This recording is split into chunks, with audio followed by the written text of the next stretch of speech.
All right, I'm sitting here with the lovely Maria, or Masha. She was my translator in the Donbass when I went the last time. Now, why was she my translator in the Donbass? Why did I specifically choose her?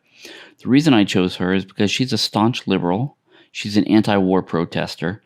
And she had a set of beliefs about this conflict that I did not believe to be true. And everything that I told her, she did not believe to be true. She thought everything that I was saying was Russian propaganda, and I thought everything that she was saying was Western propaganda. And so I kind of gave her a challenge to come and see for herself. And it was a very interesting trip.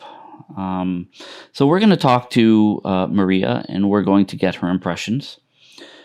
And we will see the conclusion of what took place. So now I should note that in the beginning of the trip, on our way down, we had several disagreements about what was really happening. And I said, you know what? We're going to meet my friend Thomas Roper. Thomas, for you guys that don't know, Thomas, he's a very prolific geopolitical writer. He's written 7 books. He's an incredible journalist. And he's been to the Donbass just as many times as I have.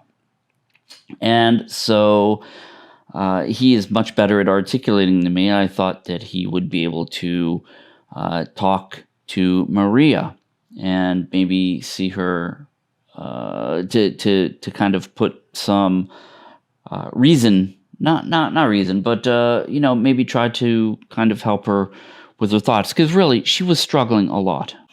Well, the normal impression of the Russian guys and girls and whatever who are influenced by what I call the Western propaganda, because there were many emotions and not really many arguments. So she was just emotionally telling what she's feeling, and when I tried to explain things, it didn't really come through. This is a normal way which I see very often in Russia, and also with Western people. That's normal because that's the Western propaganda works. They are just pushing on the emotions, and when you are emotional, you are not able for a real fact-based argumentation. So at the end of the day, somehow I just told her, okay, well, I see you will see it in Donbass yourself. This was, well, on some points maybe I was able to make her think, but I wasn't really able to convince her. So the conversation ended somehow with the words that I said, really, okay, you go and we talk afterwards. But that's the problem, really, that the Western propaganda is emotional. So, and you know this yourself. When you're afraid, when you are hating somebody, when you love somebody, you're not ready for emotions. If we know this from many stories, just in private life, when somebody is betraying you, but you love the person, you are not able to listen to arguments.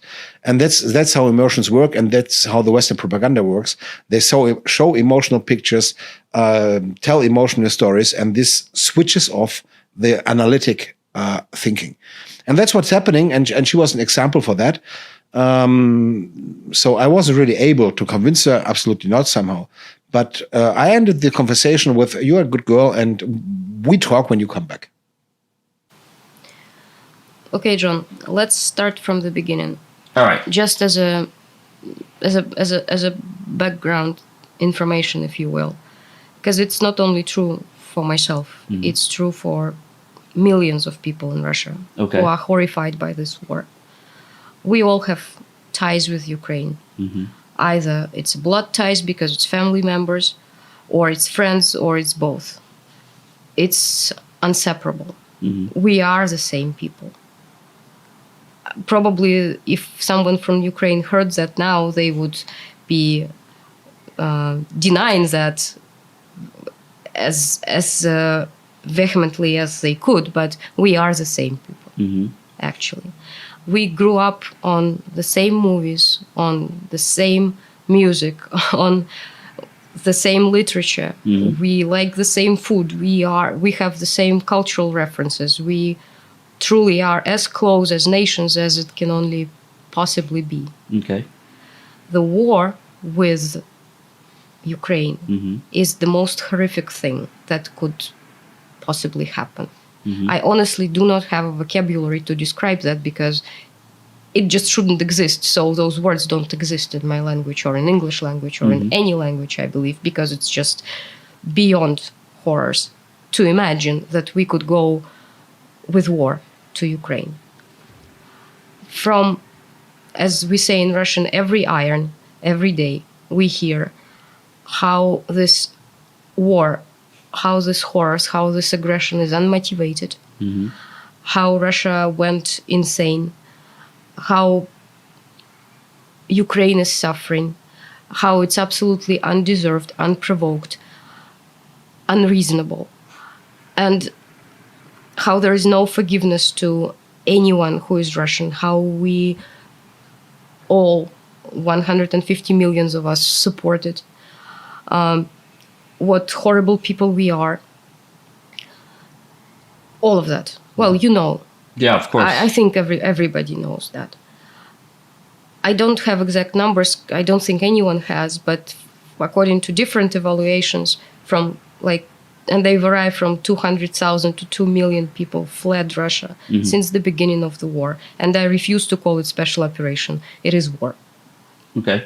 You know, they fled Russia just like Ukrainians flee Ukraine, because they flee because they cannot stay here anymore. They suffocate here. They see Zs on cars, on billboards, even on socks, for God's sake, on everything.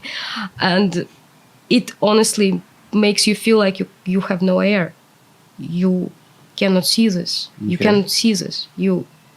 It's unbearable physically. When it started, I fled to the Far East to work in a rehab center because it would mean that I would stay within that rehab center and I wouldn't go out and I wouldn't be exposed to this Zs. And that was the only way to survive it, basically.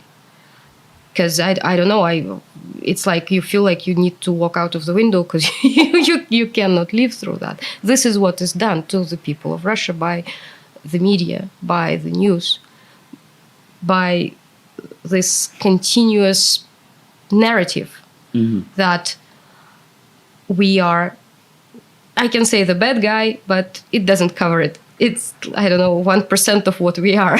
Right. In the eyes of the world. That's what it is. Yeah. So this was the beginning for me. Sometime in April, I believe it was, you sent me the subtitles to translate from several interviews that you took in Mariupol. That's correct. And I was listening to what people were saying, trying to make sense of it, trying to convey what they were saying the best way possible. And it was very much like I was listening to the Russian side of the propaganda. It made me feel like, wait a second, that doesn't match. And they could not be the propaganda people because they are just simple people on the streets. They're not actors. It's obvious that they're not actors. And it was a very serious clash in my head. Later on, sometime in the beginning of July, I believe it was, a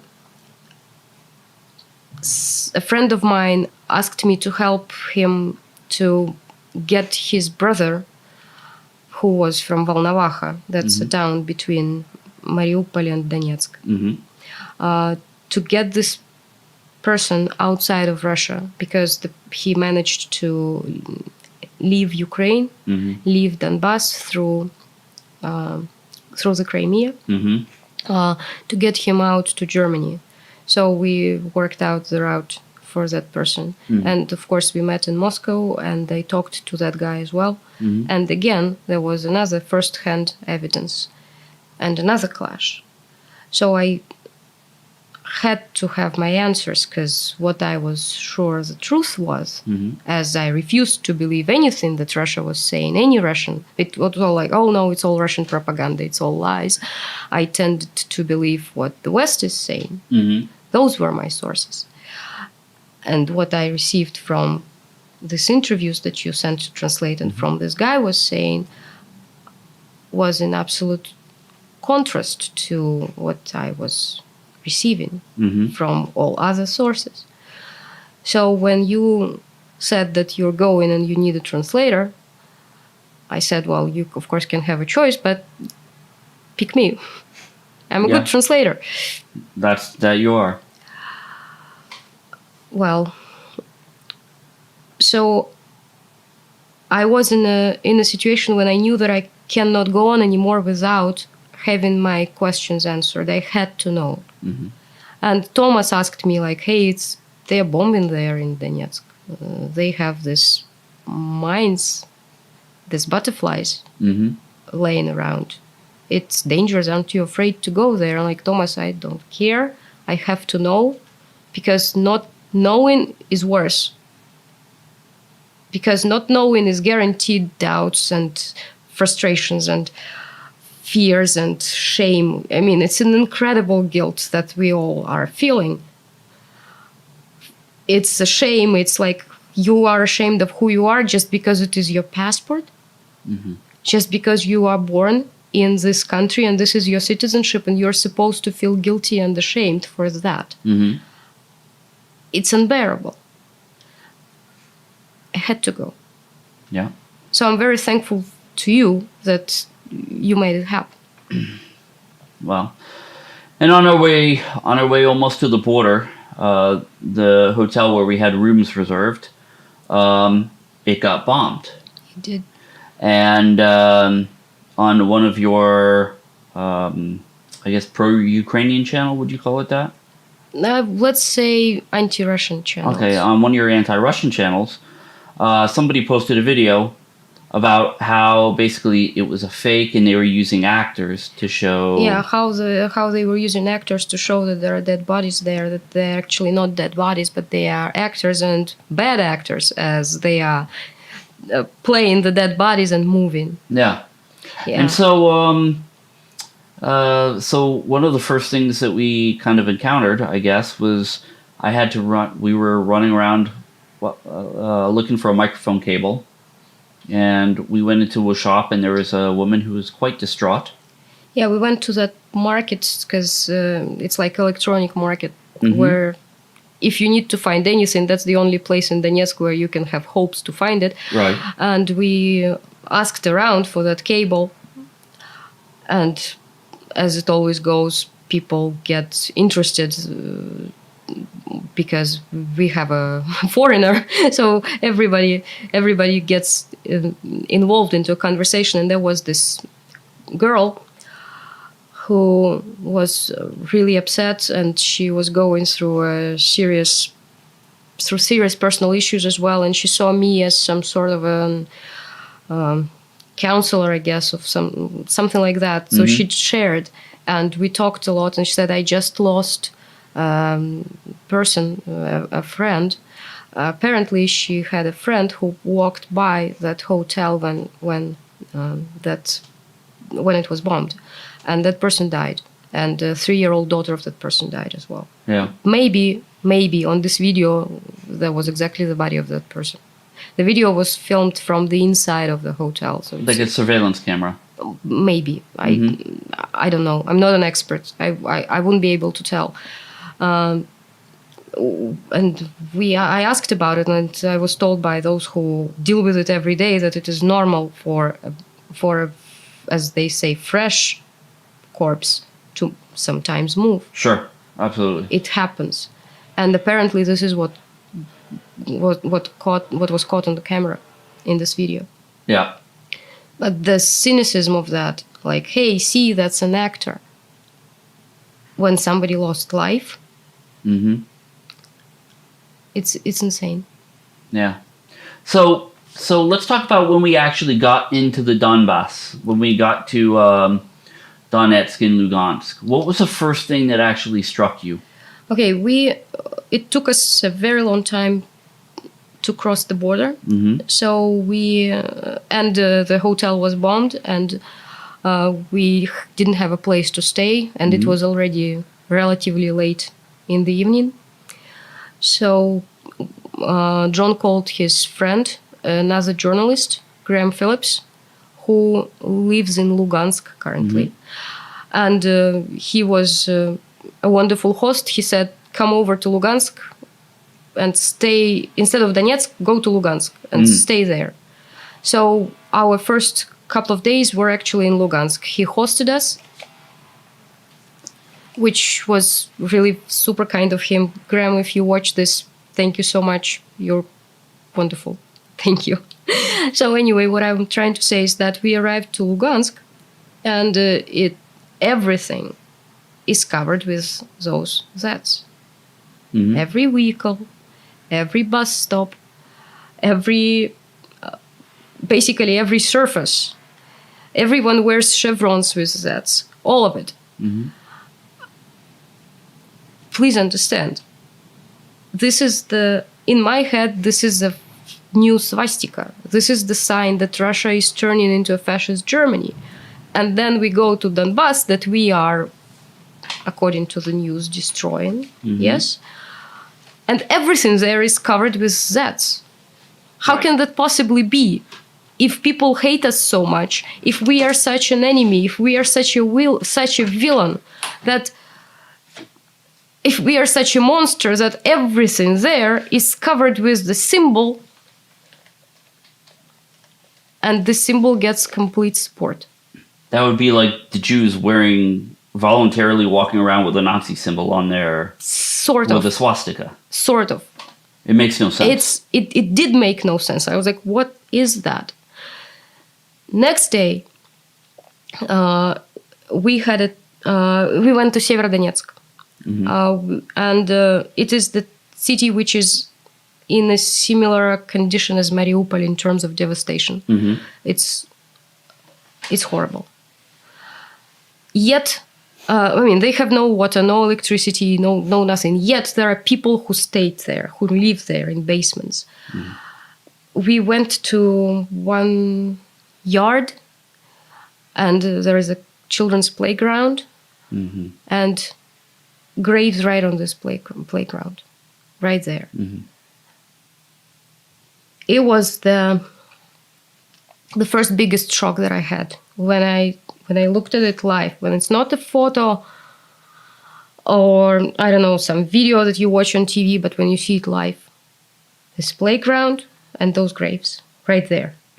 And there are people there, and they talk to them a little bit, and not a single one of them expressed any kind of negativity towards Russia. All the negativity was aimed at Ukraine. That was another clash in information, which was crucial to me. Like, how come you're not tearing me apart? I am Russian. It is my people who did that to you, and in my head. And the answer was, no.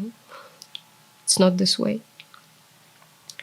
And then these conversations repeated in Mariupol, in Lugansk, in Donetsk, in Volnovakha. They repeated in all the places where we went to. So it was kind of extreme red pilling, if you will, for me to accept that. On the second day, because I would say it's second day, we had a meeting with Vlad Dainega, the guy who is currently a Minister of Foreign Affairs of Lugansk People's Republic. He was responsible for the negotiations in Minsk that lasted during all this almost 8 years. He was there on every meeting. And John was kind enough to say, like, hey, what would be your questions to that guy? So the questions that were asked to this guy were my questions. They might seem naive because they are of a person who has no clue. I had no clue. And it's true. I really didn't know. I wasn't following that much. My attitude to that was like during all these 8 years that preceded it from 2014, my attitude was like, this is internal Ukrainian business. Russia has nothing to do with it. Ukraine should resolve it themselves. Let them resolve it themselves. And I didn't look deep into that. It was like their business. I let them be. Mm-hmm. I am very much not proud of that now. I should have paid attention. I should have paid more attention. So this person, Vlad Denego, he was explaining from the start, because my first question was, how come that the people of Donbass are hated so much that they are being physically destroyed, basically, during all these 8 years? Why are they hated so much? And it's a 2-hour interview of explanation of what was happening, how it came up to be, how it reached this point. He really went in depth. He was amazing. And I will just kind of note on a side note, for me, you know, I know what answers I want to hear. But the most important for me is to show the other side, show the other side what's actually happening. And if I use my mindset, that's not going to help anything. So I wanted to make sure that she asked her questions, because she has the mindset that a lot of other liberal anti-war protesters have. And so for me, this is very important to kind of reach across the aisle and try to answer these questions, to try to take away some of these myths, I guess, that are being said. So, okay, so go ahead. So anyway, I received this explanation and the story and the whole story of how it developed, and how what started in February was basically unavoidable. Mm-hmm. It would have started anyway, sooner or later. Mm-hmm. That truly was no other way in that situation. Yeah. Which is crazy, but I had to accept it, because it really was something unavoidable. Yeah. My question for the reasons for hate to everything that is, to the people of Donbass and now to everything that is Russian remained, though. And I got that question answered from another interview that we had a few days later with the guy who is a counselor, an advisor to the head of the Donetsk People's Republic. Mm-hmm. His name is Jan Gagin, and he is a high-rank military official, a very knowledgeable person, a very smart guy. You know, he helped us a lot. We went together to Mariupol to deliver humanitarian help, and in one of this, during this trip, he went to a school and found a bunch of books there in the school library and brought those books and showed those books to us. And this interview was about these findings. Mm-hmm. And these books are aimed at children school children from like probably 7 years old till the time they finish school. So they are different levels, starting from just books with pictures, because little children, they think in images, they don't really read much, but they remember pictures, to history books, to all kind of analytical books. So it's that literature that is needed for the education, and it is clear that from the early age it gets put into the brains of children how we are enemies with Ukraine. Mm-hmm. That we are not brother nations like Russians think, that we have zero common cultural background that doesn't exist, that we are enemies, that we should be hated, that we are basically being dehumanized in their eyes from the early age on. Imagine seeing that for someone who went to school and and learned there that, well, there was Kiev Rus, Kievskaya Rus, the Kiev Russia, that Kiev is the mother of all Russian cities. There is a stone in Kiev with engraving on it, "From here the Russian land began." Mm-hmm. And then you see the other side, what is taught to the kids in the Ukraine. And I still ask why. Why? Why all these lies? Why all this hatred being indoctrinated? And this is the reason why there are people in Ukraine. I know not all of them. I'm absolutely sure, just like there are different Russians, there are different Ukrainians, not all of them, but truly there are people of Ukraine who support and have supported these bombings of Donbass, this elimination of the population there during all these years. Mm-hmm. That was the answer why that happened. Yeah. All right, so we went to Valhalla, to the hospital. Is that how you Volnovakha. Yeah, sorry. So we went there. We went to the hospital. We met the doctors. And how did you feel about that trip? In Volnovakha, they held 600 people in basements. They held them hostages. They didn't let them go. Who? The Ukrainian troops. I'm sorry. I'm turning into these people. I just say they. Yeah. Yeah. The Ukrainian troops were holding them hostages in the basements of the hospital. Mm-hmm. There were patients, there were wounded people, there were civilians they could catch and put there, there were medical personnel, everyone. Mm-hmm. They spent months in the basement. Mm-hmm. We walked around some areas of this basement, saw where they slept, where they ate, how they lived there. And they are like, it's impossible conditions. At the same time, the Ukrainian troops found the storage of drugs in the hospital, broke into that safe, and got themselves high on those wonderful cocktail of adrenaline and opium, which makes you fearless, which makes you really high, which makes you do crazy things and not care. Mm-hmm. I'm sure it's fun. So they were running around, shooting at everywhere through it's just insane. It's like human hunting or something, I imagine. It's just crazy. They did, it's that kind of thing. And at a certain point when they were retreating, because they were running away from the Russians and Donetsk, so the Allied forces, they decided to destroy the evidence of that whole thing, and they shot from the tank. There was direct shot from the tank that was there, and we saw the hole in the wall that this shot left, to make sure that the building collapses over the people who were in the basement. Civilians.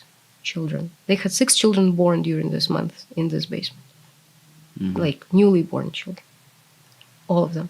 Just to be dead. Just to die under the what remains of the building after you shoot at it from a tank. What's the reason to destroy a hospital? It's a hospital. They know exactly that it's a hospital. They received medical help from those doctors, even though they were Ukrainians. Yeah. One of the very interesting things that I heard while we were there is that one of the injured people was a native English speaker. So either American or Canadian or British. And he was injured, not mortally, but to the point where he couldn't evacuate with the rest of the Ukrainians.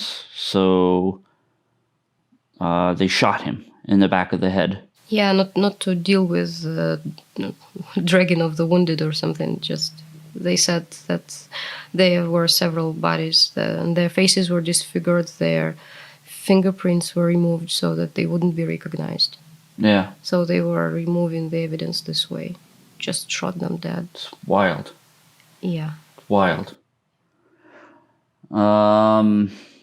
Yeah. So that was the hospital. What else? What else did you? On the last day, we went to the front line, to the town called Sviatogorsk, and this is where they have active fighting. This is where, from about 4,500 people, about 1,500 people still remain. They hide in basements and somewhere, and in churches. There is a big church there where people hide as well, and they are terrified there. Apparently, 2 days before, there was a group of journalists who filmed them and put it online, and it all went to the Ukrainian TV as well. So people were recognized, and these people have relatives in Ukrainian towns. Kharkov was named for sure among these towns. And now these relatives of these people are hunted, and they say that they're like number ones to be killed. So these people are terrified not only because they are the targets for snipers, not only because they fear for their own lives, but because they also fear, and maybe even more, for the lives of their relatives, for their families who are in Ukraine. Yeah. Which, to me, is just beyond comprehension. Yeah. So me and Nikita from, you guys have seen Nikita in my past videos, from Buhanka Project, and Masha, and a priest, Father Andrei, and a nurse, Tatiana. We all went to this town, and when we got there, they said, you can't leave your vehicles out in the open because it could get bombed by drones, or you can be shot by snipers. So we had to rush in with our vehicles filled with food, put them into a garage to unload everything, and then rush them back out. And, I have to say, to Maria's credit here, she is rock solid. We were walking down these streets where snipers were 200 meters away, on the other side of the river. Now, granted, we wouldn't have been an easy shot because there were destroyed buildings in the way, but still, the risk was very high. And, she's walking along in her vest, kind of taking in everything. She was absolutely amazing. When I began the trip, I told her, I will only take you if you are objective and you keep an open mind. And that she did, 100%. And what was your feeling on seeing that town? I mean, the bombing was going on not far from us. You could see all the smoke rising. What was your feeling?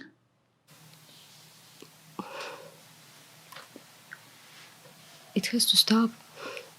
It somehow has to stop. I don't know what should happen for this to be over, but it should not exist like this. That's true. If I could take all these people and get them out of there, I would. If I could have some sort of a magic coverage to just cover them away so they're not visible and they are not, and it is not possible to harm them through that coverage, I'd use it. You really feel very helpless. Even though you bring humanitarian help, you bring all this food, you try to do something, but you still feel so helpless against this crime. Yeah. So how do you feel? You feel like you do what you can. And you also constantly understand that it is so little. And you know that you have to go back. because being elsewhere makes no sense at all. You have to go back. Yeah. And do what you can. Yeah. Yeah. And not to insert a shameless plug here, but if you guys want to donate to the people, we are going to be making more humanitarian trips. You can send to my PayPal. I will get the money here, or you can send Bitcoin. The link is in the description below. But, you know, we, on limited funds, we did a lot of stuff. We got a lot done. I mean, we did. We spent all we had. Yeah. Totally, all we had. Unfortunately, So on the way back, we had to sleep in a car. We didn't have money for the hotel. We just spent it all. Yeah. So that wasn't good. But you know, even as far east as Sviatogorsk. As far west. I mean, yeah. I keep saying that. Even as far west as Sviatogorsk was, you know, it was interesting because the people said, we do not want to talk to you on camera, do not film our faces. But when we are liberated, that was very specific, when we are liberated by Russia and we are safe, then we will speak to you all that you want. They want the world to know only when it's safe for them. Yeah. Right now, they don't believe it's safe for them, and they are scared to death for their families. Yeah, but they want their independence. Did you notice this? They don't want to be a part of a country that hates them so much. They don't want to be part of Ukraine for sure. So, on our way back, another thing that she has read on a bunch of her anti-Russian channels, the fact that refugees are treated so incredibly bad by the Russians. So I decided to stop at a refugee center. And we called, we got the director.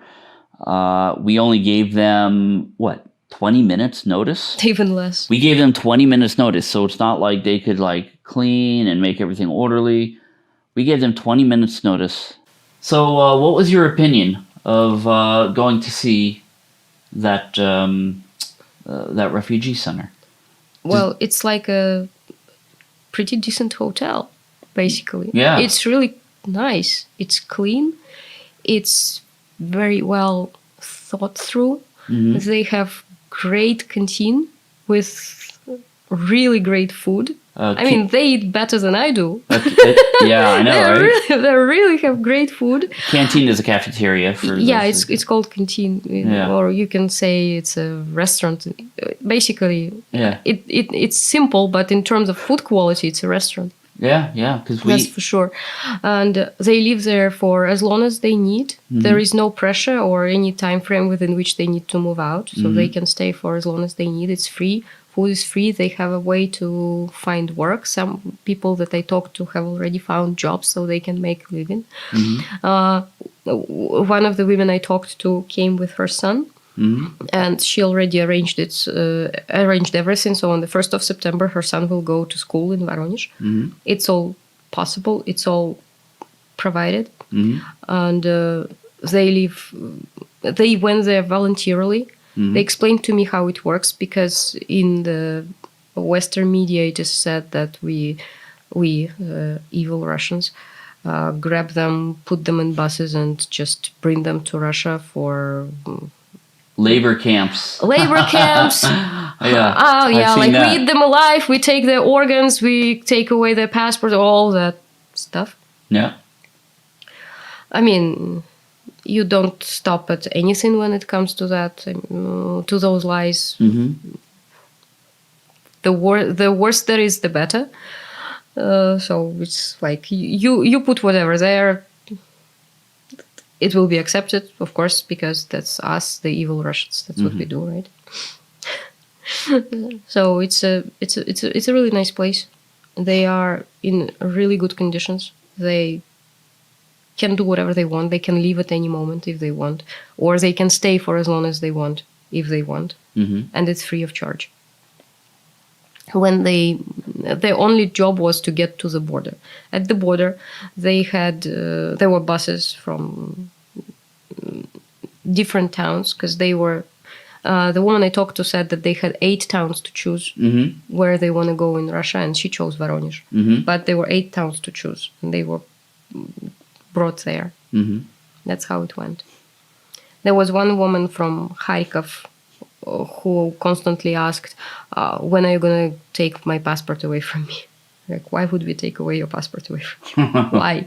Why? Like, because I heard that you take away passports and you then force people to work and don't give them passports back so that they would be motivated to work for free or something like that.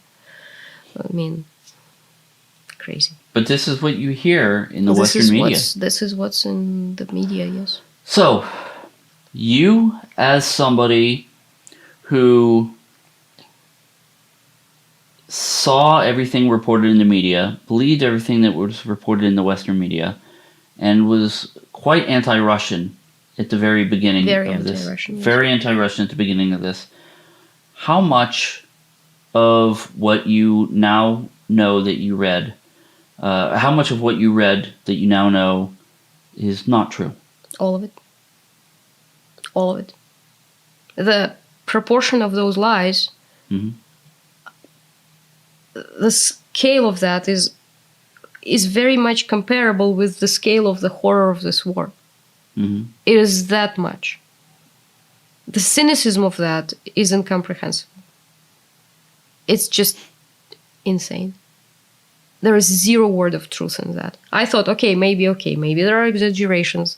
The truth is the first victim at the war. I mean, it's a famous phrase, but maybe at least half of it is true. Yeah. Nothing of it is true. Nothing. No, so it was a sweet red pill to know that my country is actually not a villain, and I don't have to say that country about my country, because it is my country, and what it's doing is explainable. Yeah. So, well, thank you so much. I am absolutely sure that this interview is going to open a lot of eyes, just because of your background. And we'll see where we were at the beginning of this adventure and where we are now at the end of this adventure. It's quite a transformation, actually, to see.